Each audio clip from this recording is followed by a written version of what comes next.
मैं Suresh Kumar super Hindi classes में आप सभी का स्वागत करता हूं। आज हम पढ़ेंगे तत्पुरुष समास के बारे में। हम पढ़ रहे हैं तत्पुरुष समास।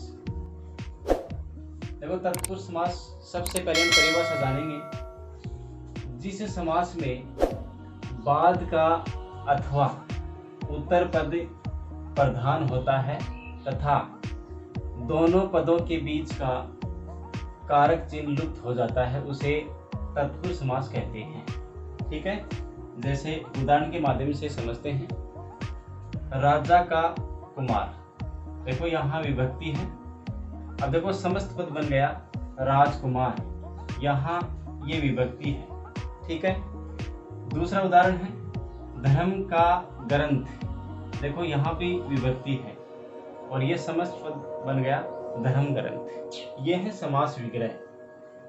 रचना को करने वाला, अब देखो ये विभक्ति है, विभक्ति चिन्ह, और ये समस्त पद बन गया रचना का। ठीक है, ये है तत्पुरुष समास।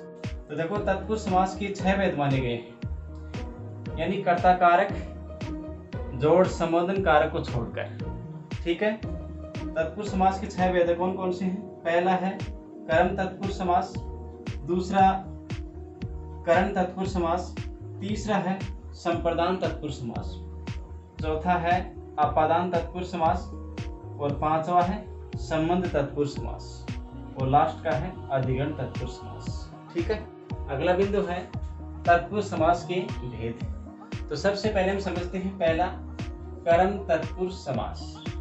देखो इसमें कर्म कारक की विभक्ति को का लोप हो जाता है, ये इसकी विशेषता है को। ठीक है, जैसे उदाहरण के माध्यम से समझते हैं। गगन को चूमने वाला, क्या होगा? गगनचुंबी। देखो ये समस्त पद है, ये क्या है? समस्त पद है, और ये समास विग्रह है। ये क्या है? समास विग्रह, और ये समस्त पद। दूसरा उदाहरण है रथ को चलाने वाला, इसमें भी को है और इसमें भी को है। रथ को चलाने वाला क्या है? रथ चालक। ये समस्त पद है और ये समास विग्रह है। अब देखो इसमें को आया है, ये इसकी विशेषता है। तीसरा उदाहरण है यश को प्राप्त, इसमें भी को है, ये है यश प्राप्त। ठीक है, समस्त पद और ये समास विग्रह है। ठीक है, अगला है करण तत्पुरुष।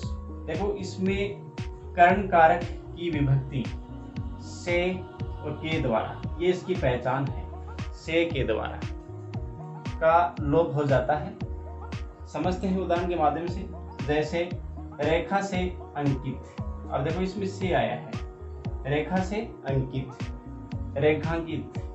ठीक है, दूसरा शोक से ग्रस्त, शोकग्रस्त। तीसरा है मन से चाहा, मन चाहा। ये समस्त पद है और ये समास विग्रह है। ठीक है, देखो इसमें भी से है, इसमें भी से और इसमें भी से। ठीक है, इस समास के और उदाहरण समझते हैं के द्वारा से। रेल यात्रा, रेल के द्वारा यात्रा। अब देखो ये समस्त पद है, ये क्या है? समस्त पद है और ये समास विग्रह है, रेल के द्वारा यात्रा। अब देखो दूसरा उदाहरण है तुलसीकृत, तुलसी के द्वारा किया हुआ। ठीक है, ये इसकी पहचान है, के द्वारा। ठीक है, अगला बिंदु है संप्रदान तत्पुरुष समास। इसके बारे में समझते हैं। इसमें संप्रदान कारक की विभक्ति के लिए लुप्त हो जाती है। ठीक है, अब देखो ये के लिए इसकी पहचान है। उदाहरण के माध्यम से समझते हैं। देश के लिए भक्ति, अब देखो यहाँ के लिए आया है, ये इसकी पहचान है।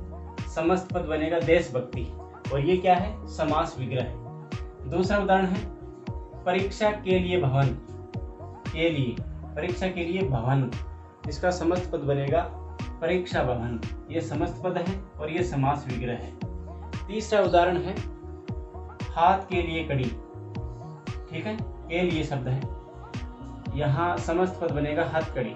ठीक है, ये समस्त पद और ये क्या है? समास विग्रह। ठीक है, समस्त पद को समासिक शब्द भी बोलते हैं। ठीक है, यह है समास विग्रह। अगला समास है अपादान तत्पुरुष समास। देखो इसमें अपादान कारक की विभक्ति से यहाँ अलग होने का भाव लुप्त हो जाती है, ठीक है ना। ये से करण तत्पुरुष समास में भी आया था, लेकिन यहाँ अलग होने का भाव प्रकट हो रहा है, ठीक है। ये इसकी पहचान है।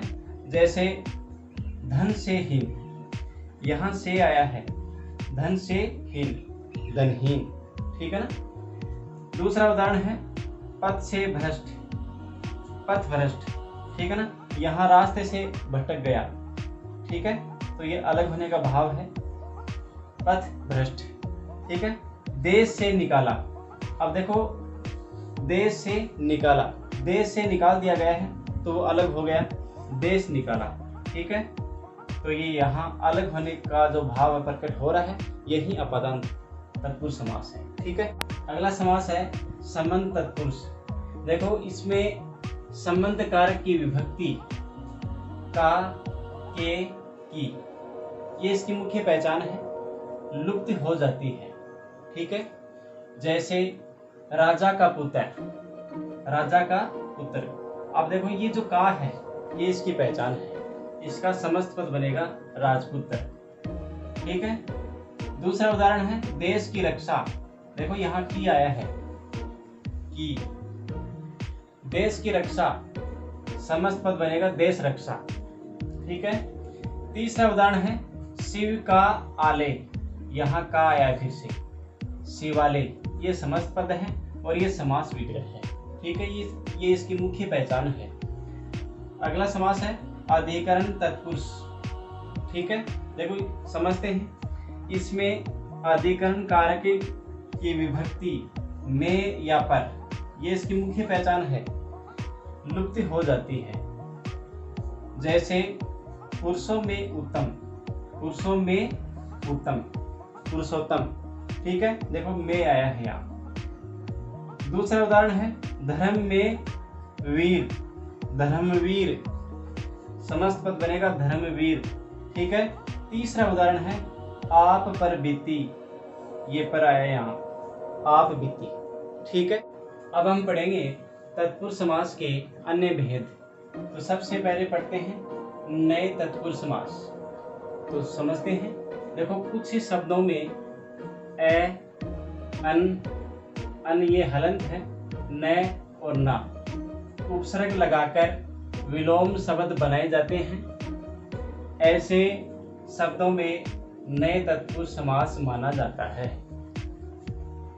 देखो एक बात और भी है, विग्रह करते समय प्रायः इन उपसर्गों के स्थान पर न लिख दिया जाता है। जैसे अविवेक, अविवेक, इसका बनेगा न विवेक, देखो यहाँ न लिख दिया, न विवेक, ठीक है। दूसरा उदाहरण है अनुपयोगी, यहाँ फिर से लिखेंगे न उपयोगी, ठीक है। तीसरा उदाहरण है असत्य, देखो न पहले लगा दिया, न सत्य, ठीक है। अगला समास है लुप्त तत्पुरुष समास। तो देखो सबसे पहले इसकी परिभाषा समझते हैं। जब किसी समस्त पद में कारक चिन्हों के साथ साथ कुछ अन्य पद भी लुप्त हो जाते हैं, वहाँ यह समास माना जाता है। तो उदाहरण के माध्यम से समझते हैं। जैसे दही बड़ा, देखो दही में डूबा हुआ बड़ा, दही बड़ा, दही में डूबा हुआ बड़ा, ठीक है। इसके बाद में दूसरा उदाहरण है बैलगाड़ी। देखो बैल से चलने वाली गाड़ी, इसी प्रकार से ऊंट गाड़ी, ऊंट से चलने वाली गाड़ी, ठीक है। यह है लुप्त पद तत्पुरुष समास, ठीक है। अब हम अध्ययन करेंगे अलुप्त तत्पुरुष समास व उपपद तत्पुरुष समास के बारे में। तो सबसे पहले हम अलुप्त तत्पुरुष समास के बारे में समझते हैं।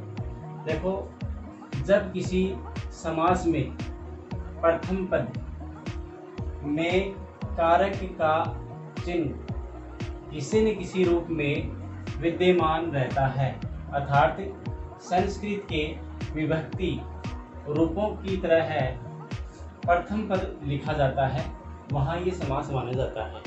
जैसे मनसिज, मनसीज, देखो मन में जन्म लेने वाला। ठीक है। दूसरा उदाहरण है भयंकर, भय को करने वाला।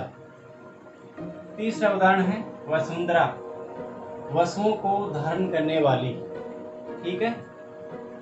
इसके बाद में दूसरा समास है उपपद तत्पुरुष समास। देखो ये 4 का है।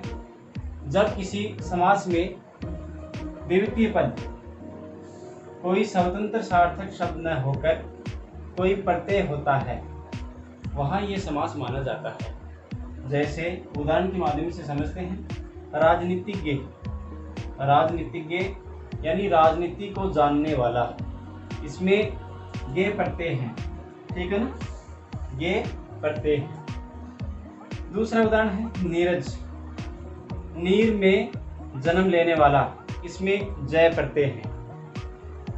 तीसरा उदाहरण है फलदायी, फल को देने वाला, इसमें दायी प्रत्यय है। ठीक है। तो प्रिय विद्यार्थियों, आज की क्लास में हमने तत्पुरुष समास को समझा। तो मेरा सभी विद्यार्थियों से निवेदन है कि आप इस वीडियो को ध्यान से देखें व समझें। जय हिंद, जय भारत।